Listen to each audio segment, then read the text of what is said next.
తమిళనాడు గవర్నర్కి షాక్ ఇచ్చినటువంటి సుప్రీంకోర్టు ఇప్పుడు ఏకంగా రాష్ట్రపతికే షాక్ ఇచ్చింది.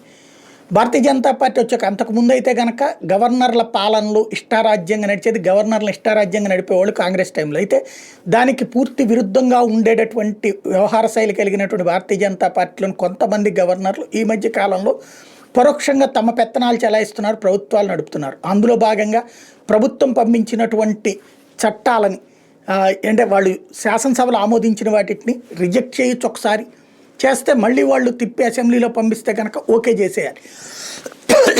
దీనికి ఆల్టర్నేటివ్గా వీళ్ళు కనిపెట్టింది ఏంటంటే రాష్ట్రపతికి పంపించేసామన్న పేరుతో ఆపేసి కూర్చుంటున్నారు. రాష్ట్రపతి దగ్గర ఏళ్ల తరబడి అట్లా ఉండిపోతుంది. రాష్ట్రపతిని అడిగేదమ్మ ఎవరికి లేదు.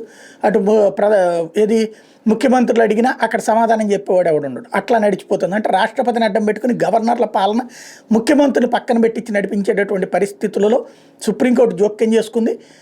మొన్న గవర్నర్ ఎవరైనా సరే నెల రోజుల లోపు సుప్రీంకోర్టు ఇచ్చినటువంటి ఫైనల్ జడ్జిమెంట్, అసెంబ్లీ తీర్మానం చేసిన తర్వాత బిల్లుని పంపిస్తే నెల రోజుల్లోపు ఆమోదించాలని గవర్నర్లకు ఆదేశాలు ఇచ్చింది.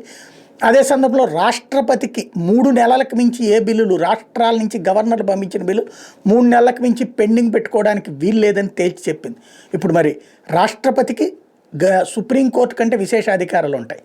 సుప్రీంకోర్టు ప్రధాన న్యాయమూర్తి చేత ప్రమాణ స్వీకారం చేయించే అధికారం కూడా రాష్ట్రపతికి ఉంటుంది రాజ్యాంగం ప్రకారం.